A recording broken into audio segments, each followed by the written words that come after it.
Bienvenidos a nuestro programa Cobertura desde Santa Cruz, Bolivia. Les saluda Judith Prada. En esta edición hacemos un repaso de los episodios que marcaron al país antes y después del 21 de febrero del 2016. En medio de un huérfano liderazgo político, el 2016, Evo Morales buscaba una cuarta repostulación, argumentando que era un derecho humano su repostulación, pero una visible resistencia ciudadana cambió el desenlace de la conquista civil. En Cobertura tenemos un recuento especial.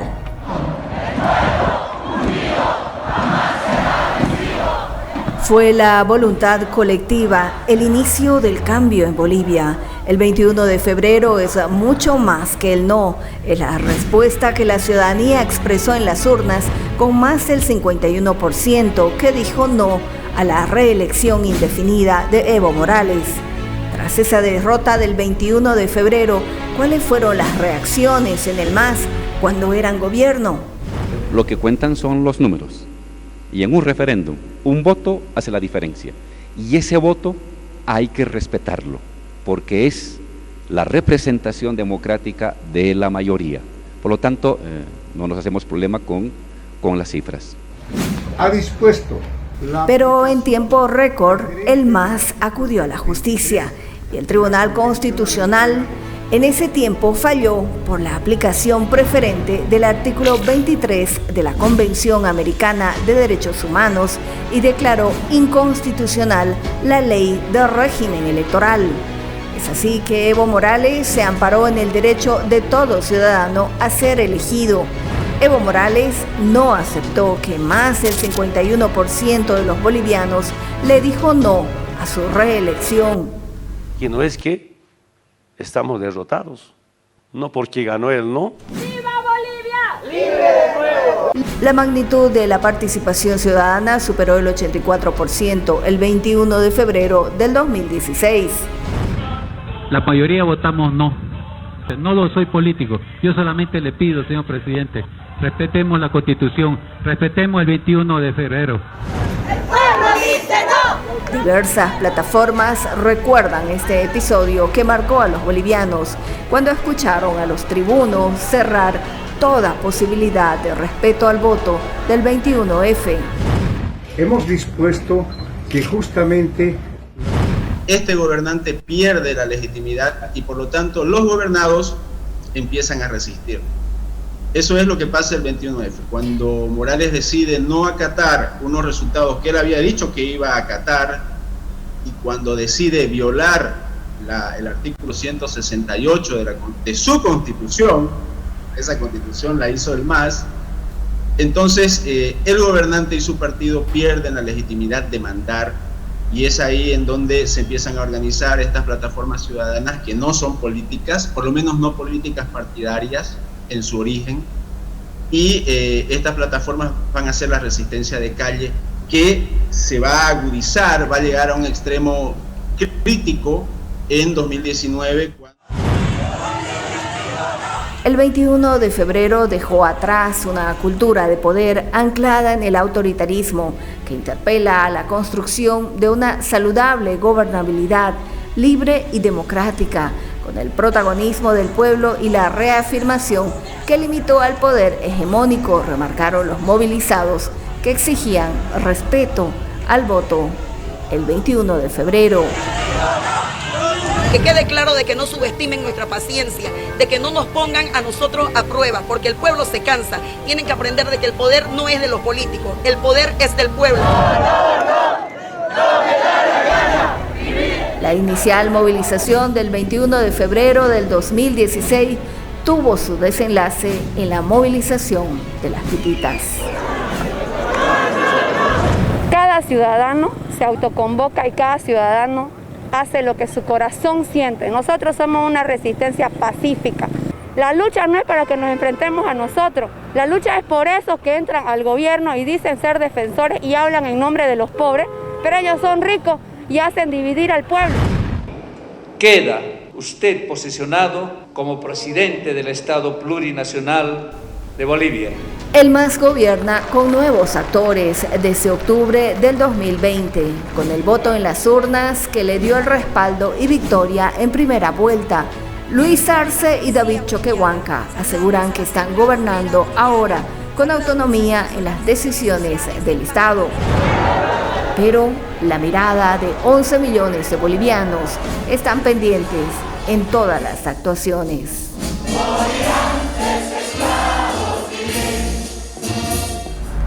El informe de la misión de observación de la Organización de Estados Americanos fue claro al señalar indicios de manipulación dolosa en el recuento de votos expresado en la voluntad popular. Pero desde el partido gobernante reiteran su tesis que en Bolivia hubo un golpe. Entre acusaciones de uno o del otro lado, Bolivia está nuevamente en las puertas de otro paro cívico. Renunciar a mi cargo de presidencia. Evo Morales no solo renunció, sino se fue del país. Luego retornó y camina en todos los escenarios, denunciando que un golpe de Estado lo alejó del poder. El Comité Cívico de Santa Cruz tiene receta para tumbar a un dictador. Su sucesora, Yanine Áñez, asegura gobernó por mandato constitucional. Aquí se está frente a una sucesión presidencial originada en la vacancia de la presidencia del Estado. Ante la ausencia definitiva del presidente y del vicepresidente, asumo de inmediato la presidencia del Estado prevista en el orden constitucional. Y el tercero, Luis Arce, gobierna con resultados en las urnas que le dieron la victoria en primera vuelta con más del 55%. Afirmé que el gobierno de facto había provocado una crisis de varias dimensiones que azotaba duramente a nuestro país. Asumí la presidencia con un solo propósito: pacificar el país. Pero desde hace más de un año, la exmandataria Yanine Áñez está privada de su libertad y con la salud deteriorada. La acusación de las autoridades que administran la justicia en Bolivia señala que Áñez forma parte de un golpe de Estado, teoría que es respaldada con todos los calificativos por el exministro de la Presidencia, Juan Ramón Quintana. Están pidiendo la libertad de una dictadora y una criminal que nos acribilló a balazos. En el caso del 2019 hubo renuncia del presidente. El presidente constitucional se dirigió al país. No puede haber golpe de Estado cuando uno renuncia. Si le hubiesen puesto un revólver en la nuca y lo hacían renunciar, entonces era nula esa renuncia y quedó el mismo gobierno.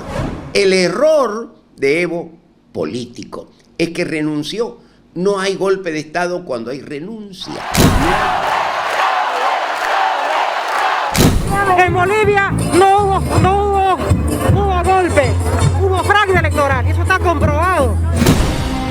Los líderes políticos de la oposición boliviana piden que la expresidenta Áñez se defienda en un proceso judicial, no político, y exhortaron a la administración Arce a promover la reconciliación porque está fragmentando aún más el tejido social.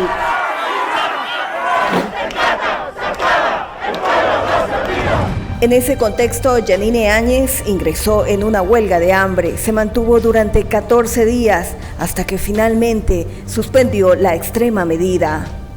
Soy, por lo tanto, una prisionera política, un trofeo para este gobierno.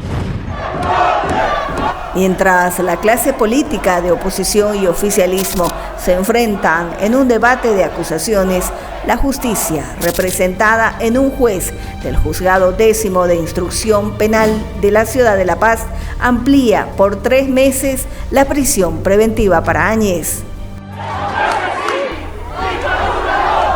En Bolivia ha cambiado todo el escenario político, entre denuncias de fraude y golpe de Estado.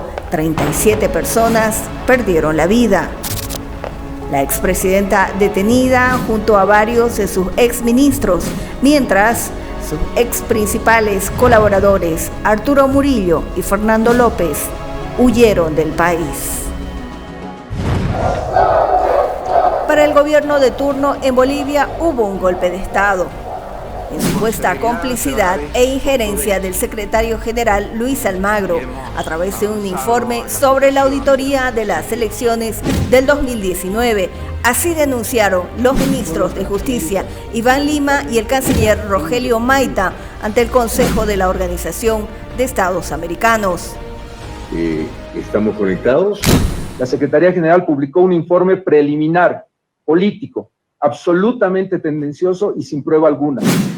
Esta acción no nos extraña en absoluto viniendo del señor Almagro, que de manera sistemática se conduce como un actor de la política interna de Bolivia. Expresa mensajes de odio, racismo y descalificación. Definitivamente no se puede acusar a la Secretaría General, que no participó ni formó parte de ningún carácter de misión de expertos internacionales. Definitivamente estamos dispuestos a dar la mayor certeza jurídica en este tema. Y definitivamente decimos no a la impunidad. Bolivia dijo no, Bolivia dijo no. Bolivia dijo no.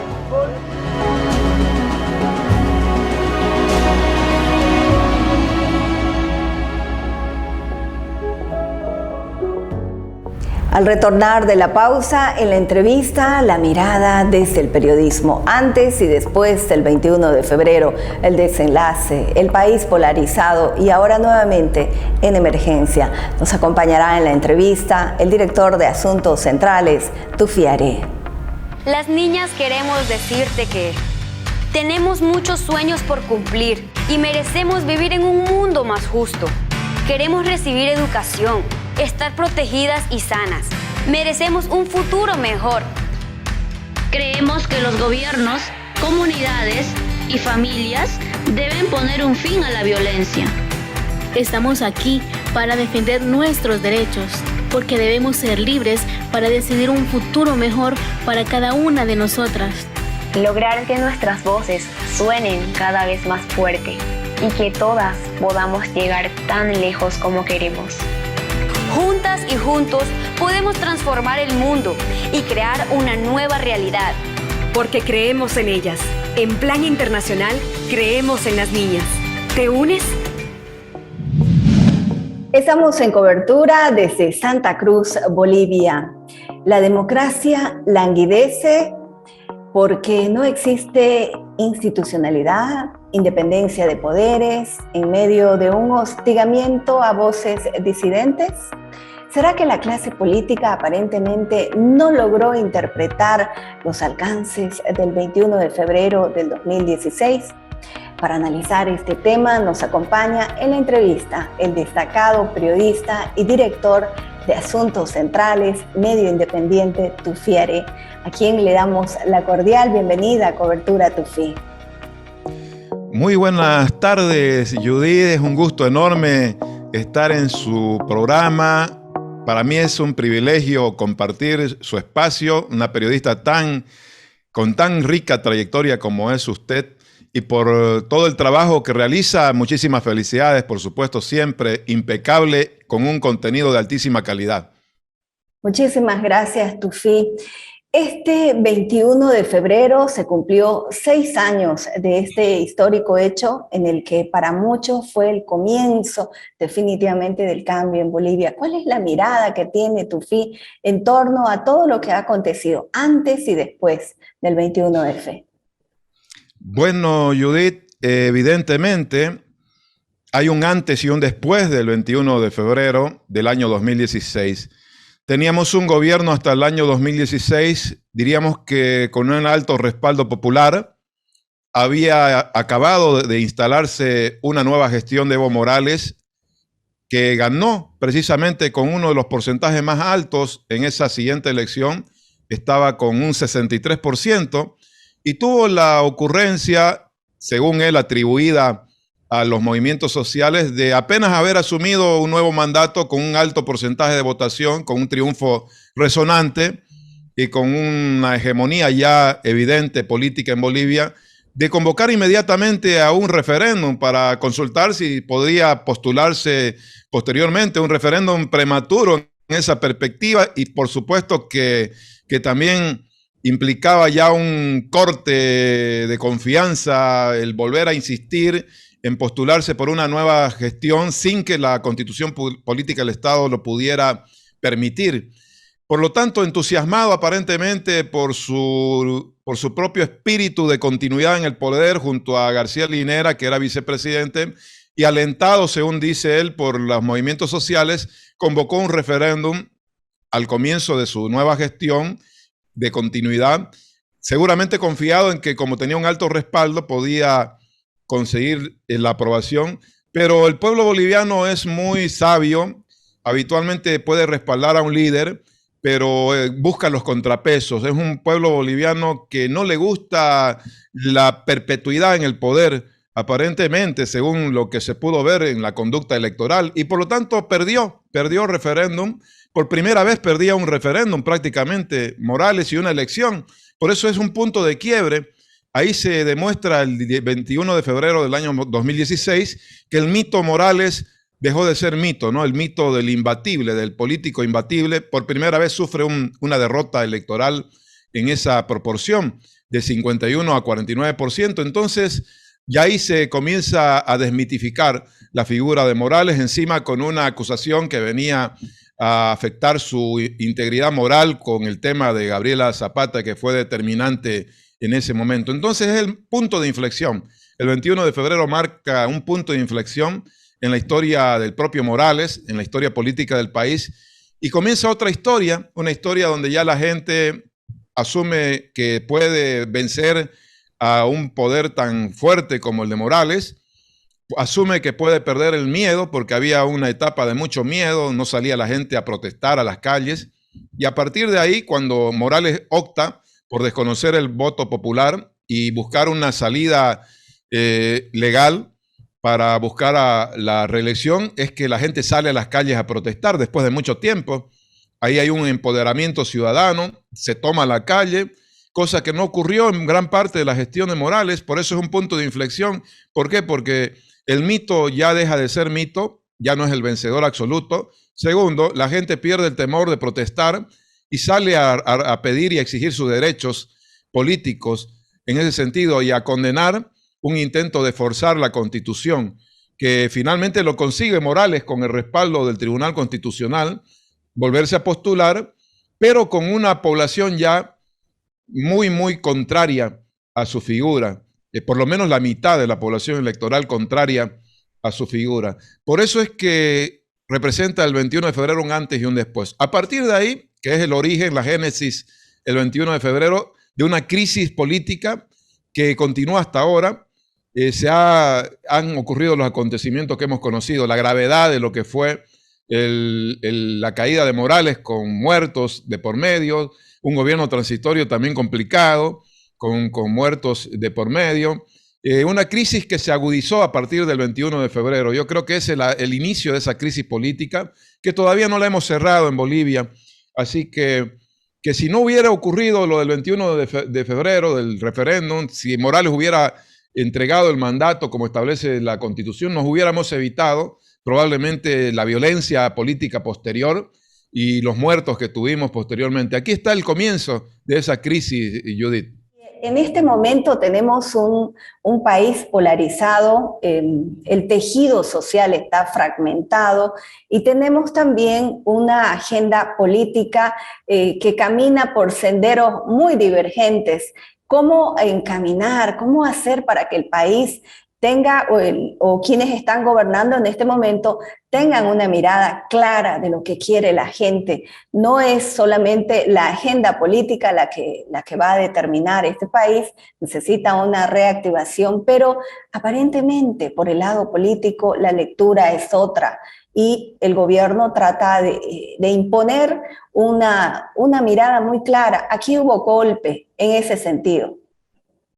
Bueno, evidentemente, pese a que el gobierno de Arce ganó con un porcentaje importante y que se creía que ese porcentaje importante implicaba la consolidación de una nueva hegemonía, la vuelta al poder del MAS con un otro actor, y que se suponía que eso iba a implicar la derrota de los opositores al MAS, a pesar de todo, siguió latente siguió el problema estructural de las fracturas de Bolivia en dos partes, un bloque anti-MAS y un bloque pro-MAS, por la propia conducta de Arce, que ha sido la continuidad de la conducta política de Morales, con algunos matices de diferencia. En realidad no ha cambiado el estilo, no ha cambiado la visión de que el poder se lo debe usar básicamente para prolongarse en el poder y para combatir al adversario convertido más en un enemigo que en un adversario. Entonces, el resultado del trauma que hemos vivido de los años 19, 20, quedó abierta una herida muy grande, quedó una fractura social y política muy grande en Bolivia, una división más que ya hasta polarización. Parecería que tenemos bloques irreconciliables en combate permanente. Arce había prometido que vendría un proceso de reconciliación que finalmente no se dio. Fue el año que hemos tenido, el primer año de Arce ha sido un año claramente confrontacional, siguiendo la línea de Morales, claramente de venganza, diríamos, en cuanto a lo que significó las secuelas de lo que ellos mencionan como un golpe de Estado. Ha sido un año para desmontar toda esa estructura de oposición y todavía no se ha concluido, probablemente va a seguir. Se instaló el relato, evidentemente, de que hubo golpe frente al otro relato de que hubo fraude y que no hubo golpe, y eso es lo que tiene fracturado y dividido al país entre el bloque antimacista y el bloque promacista. Unas heridas abiertas, profundizadas, que no se pueden conseguir acercar ambas partes, los puentes no se han construido, no hay otros actores que puedan ayudar a construir el puente porque hay un proyecto de poder muy específico que es el del MAS, de continuidad, y encima de ya evitar salir del poder como salió, un trauma en medio de eso, y por otro lado los perseguidos, ¿no?, por ese bloque, que también resisten y asumen posiciones irreconciliables. Estamos en un momento dificilísimo de dos bloques enemigos y esto no nos visualiza un futuro bueno para los bolivianos, para la democracia, frágil, deteriorada, fundamentalmente en lo que corresponde a los derechos humanos. La economía pudiera funcionar mejor, la crisis sanitaria también se pudiera atender mejor, si el foco fuera eso, pero ha sido lo otro, lamentablemente, la venganza, la confrontación, y parece que vamos a seguir, ¿no? Porque ya por adelante tenemos la próxima semana un paro nuevamente cívico, y seguramente eso va a ser respondido como ha sido respondido antes, ¿no? Por el gobierno actual, no con un acercamiento, sino más bien con un distanciamiento y una ruptura mayor. Hemos tenido durante el transcurso de estos días la presencia del relator especial de la ONU. Sin embargo, dentro de lo que él remarca es que no ha encontrado indicios que señalen una persecución política. Claro, ha habido otros elementos que ha puntualizado en relación a la justicia, pero si el relator especial considera que en Bolivia no hay esos elementos de persecución política y los ciudadanos internamente consideran que ocurre todo lo contrario, encontrar esos puntos de coincidencia parecía mucho más complicado. El gobierno se ampara de alguna manera en ese respaldo que le ha dado esa mirada externa, ¿no?, de este relator especial. Ahora, la relación con los medios, con todos los medios de comunicación. Lo que en realidad ha habido como línea de continuidad es que todo proyecto de poder como el que sostiene el MAS plantea como una de las bases sine qua non para continuar en el poder el control de los medios, ¿no? Necesita no solamente ganar la batalla electoral, sino la batalla cultural, la batalla discursiva, un proyecto de poder así. Y si en el escenario hay medios que no militan con ese proyecto de poder, inmediatamente son identificados como medios contrarios por la distancia de ese proyecto de poder. Ellos quieren medios que militen, que se adhieran, que se alineen a ese proyecto de poder. Entonces, cuando hay medios que no se alinean o que no militan en ese proyecto de poder, esos medios son siempre enemigos. Esa es la línea de conducta de este tipo de proyectos de poder. Los hay también proyectos de poder de izquierda y de derecha que asumen la misma línea. Tenemos conflictos en todo el mundo relacionados con este tema. Trump odiaba a los medios que no estaban con él. era base de su gobierno, ¿no? En México López Obrador tiene su propio espacio, en fin, es una constante. Bolsonaro se pelea también con los medios en Brasil. Los medios son los que hacen buen periodismo, los que entienden que su rol es fiscalizar el poder, son una piedra siempre en el zapato del poder. En Bolivia no ha sido diferente, hay medios que no han sido cooptados ni alineados, y por lo tanto esto le incomoda al poder, tanto en el gobierno de Morales como el de Arce. Arce también ha cuestionado los medios, no con la intensidad de Morales, pero sí ha tomado su gobierno otro tipo de acciones, ¿no? Que a veces implica sacar del aire a periodistas de manera indirecta. Y bueno, ha sido menos burdo Arce, pero en el último tiempo, de acuerdo a un monitoreo de la libertad de prensa que hemos hecho desde la Asociación de Periodistas, hemos registrado, por ejemplo, en la etapa ya que viene de octubre hacia ahora, gravísimos hechos de atentado a la libertad de prensa. El más emblemático, el ataque a periodistas por parte de un grupo armado afín al gobierno que actuaba en las Londras, ¿no? Ese es el caso más emblemático, con impunidad, porque hay solamente 2 aprehendidos y las víctimas están exigiendo justicia. Nunca se dio antes un caso como de las Londras, de ataque armado a periodistas, y que no haya hasta ahora justicia como corresponde, a pesar de saberse quiénes son los que atacaron. Ahí hay un manto de protección. Entonces ya a partir de octubre del año pasado empieza a ser más grave el ataque a los medios de comunicación. Luego viene el paro de los 9 días con una serie de ataques a medios y periodistas en Santa Cruz, Potosí, Tarija, denunciados, registrados las agresiones. Vienen ataques del procurador en redes sociales a un caricaturista, al caricaturista de Página 7, lo mismo que al diario Página 7. Y así viene una sucesión de varios incidentes y agresiones que nosotros las tenemos monitoreadas y las vamos a presentar en algún momento. Tuvimos 3 meses muy duros entre octubre y diciembre del año pasado, y ahora comenzando un poco también enero, vinculados a los ataques a la libertad de prensa, lo que significa que la situación de los medios de ejercicio de la libertad de prensa no es plena, está complicada, y hay agresiones de pobladores, no solamente del poder, sino de ciudadanos que atacan a los medios, incentivados por el discurso beligerante de los políticos, de uno y otro lado, porque han atacado a medios públicos igual, y han atacado fundamentalmente a medios privados. La gente que se alinea, que forman parte de grupos de choque político, terminan agrediendo a periodistas, y esta situación se ha ido complicando, Judith, y la situación, reitero, no es de una libertad irrestricta.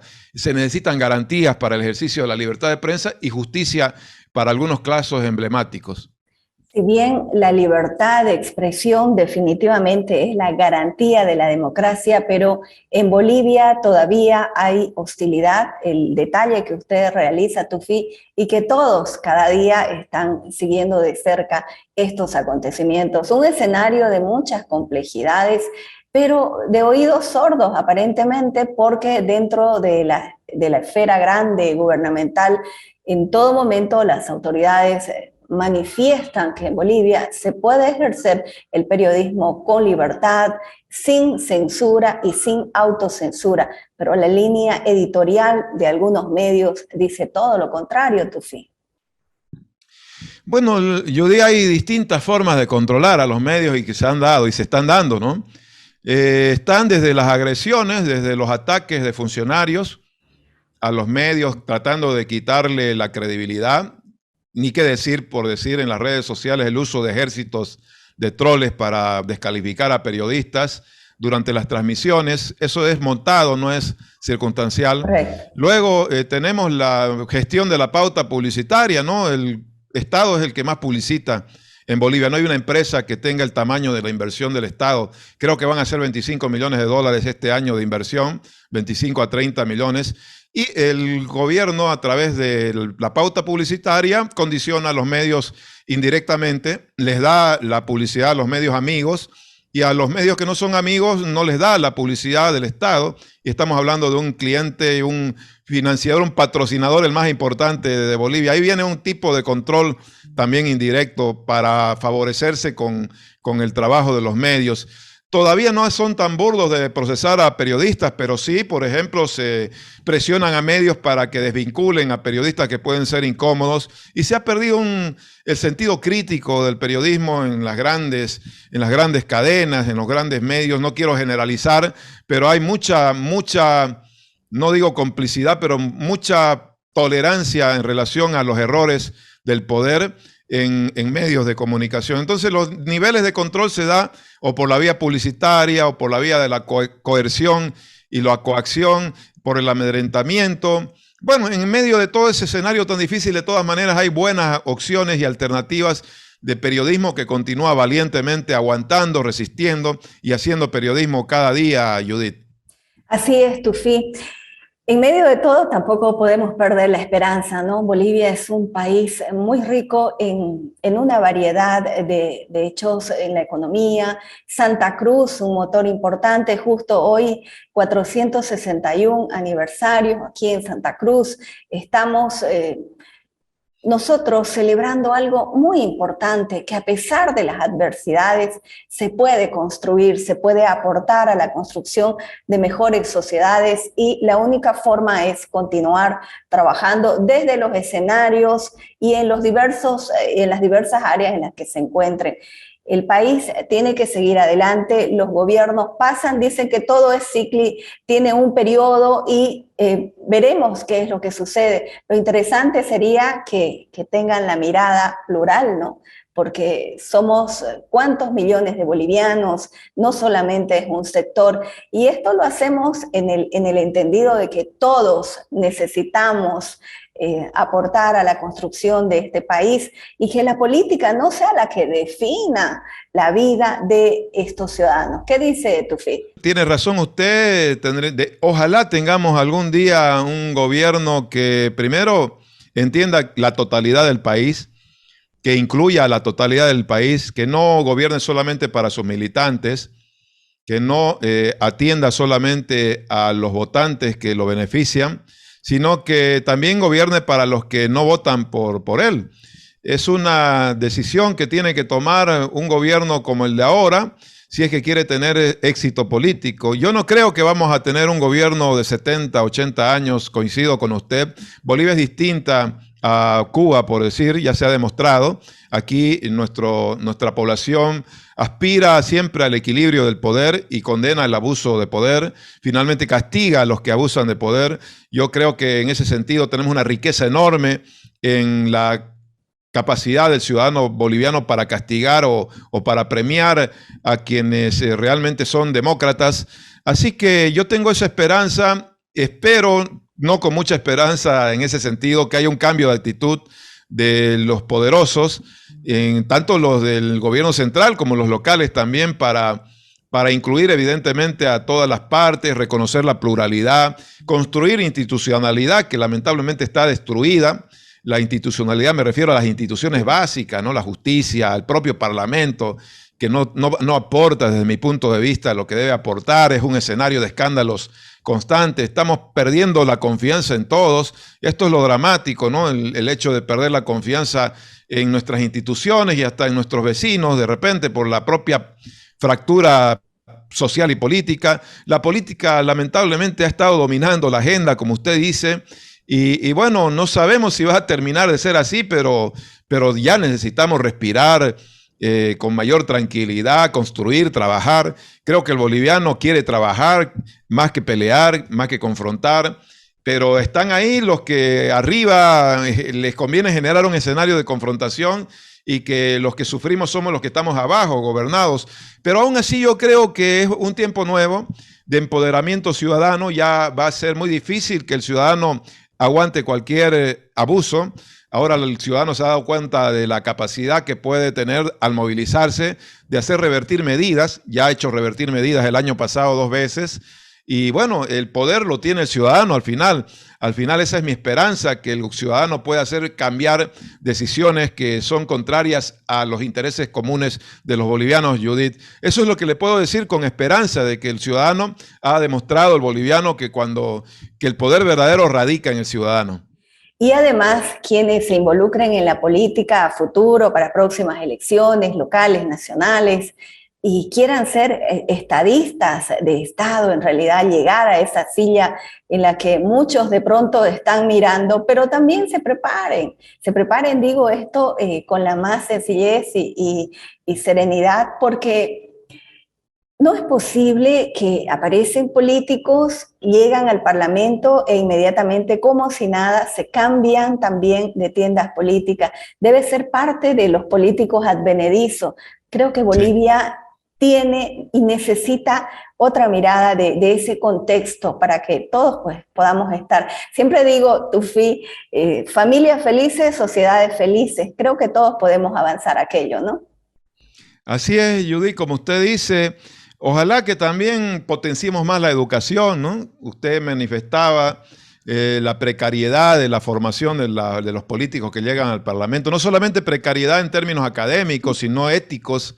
Ya hemos visto estos tiempos últimos, los transfugios que no faltan, la corrupción, ya el colmo, las prácticas también vinculadas a la falta de respeto a la propia investidura personal, con gobernadores que se emborrachan en sus oficinas o jueces que administran la justicia ebrios. Hemos tocado fondo, Judy, eso tiene que ver mucho con los valores que podamos consolidar como sociedad. Eso pasa por la formación escolar, en principio, que está tan descuidada, que está tan en retroceso, peor aún con la pandemia.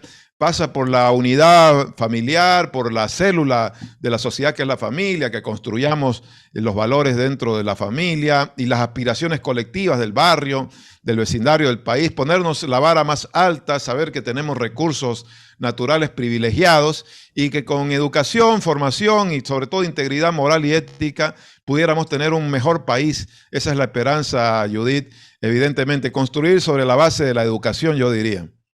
Muy bien, muchísimas gracias, Tufi, valioso el aporte, por supuesto, y lo invitamos en otra oportunidad. Esta es su casa, Cobertura, y aquí siempre estaremos pendientes. Muchas gracias a usted, Judith, por invitarme a su programa Cobertura. Para mí es un privilegio nuevamente haber conversado con una periodista de la capacidad suya, tan confiable, tan íntegra, tan profesional. Mis felicitaciones por lo que hace cada día. Y bueno, mi apoyo e impulso siempre para que usted continúe con el éxito que ha tenido todo este tiempo. Cuente conmigo para servirla, para ayudarla en lo que necesite. Igualmente su casa es la mía es su casa en todo caso. Y estamos para compartir conocimientos y ayudarnos, por supuesto. Felicidades por este espacio, por su producto, por su programa, Judith.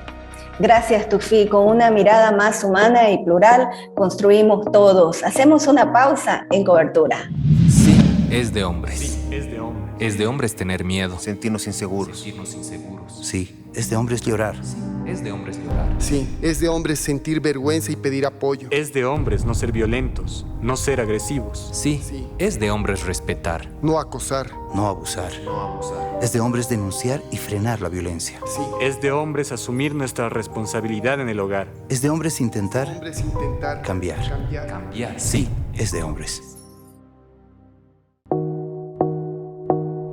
Y al finalizar esta edición de Cobertura, en los 461 años de la Fundación de Santa Cruz, tierra generosa, productiva y de constante crecimiento, pilar de la economía del país, felicitamos a todos y a los 13 hombres y mujeres de manera especial que fueron destacados en una sesión de honor por sus aportes a la región. Fue distinguida como hija ilustre con la Cruz de la Orden del Capitán Ñuflo de Chávez, la historiadora Paula Peña.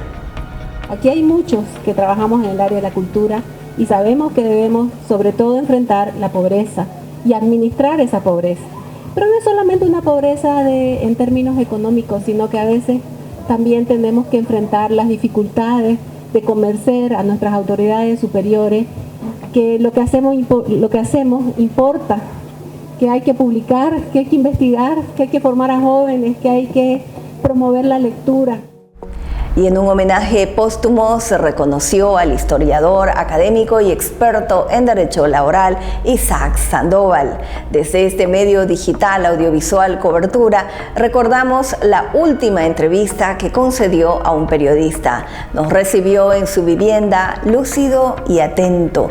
Compartió sus inquietudes por la situación del país y nos obsequió un libro con la autoría de 16 profesionales destacando su valiosa contribución al conocimiento. ¿Qué va a pasar con las relaciones de trabajo? ¿Qué va a pasar con el desempleo? Y los gobiernos tienen que ocuparse de estas cosas elementales, el desempleo, la honestidad funcionaria. Sandoval, abogado, docente y especializado en el derecho laboral, después de más de 3 décadas compartiendo sus conocimientos en Bolivia, recibió un libro que lleva gran parte de sus aportes compartidos en otros países y reflejado por 16 autores internacionales.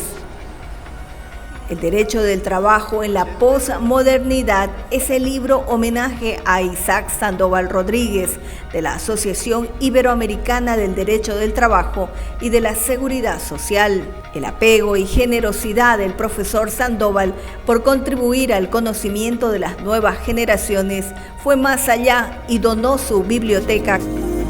14.500 ejemplares. Y por supuesto que será siempre recordado el profesor Isaac Sandoval. Y aquí hemos concluido esta edición de Cobertura. Los invitamos para que visiten nuestro portal principal, lacasadecoberturaproducciones.com, con todos los programas y reportajes que vamos elaborando a lo largo del transcurso de la semana. Y también los invitamos para que se suscriban a nuestro canal de YouTube. Les agradecemos a toda nuestra hermosa comunidad digital que cada día comparte también las coberturas en la mañana en el formato entrevista. Nos vemos la próxima semana. Cuídense mucho en esta emergencia sanitaria y en estas fiestas, prolongado fin de semana. Hasta pronto.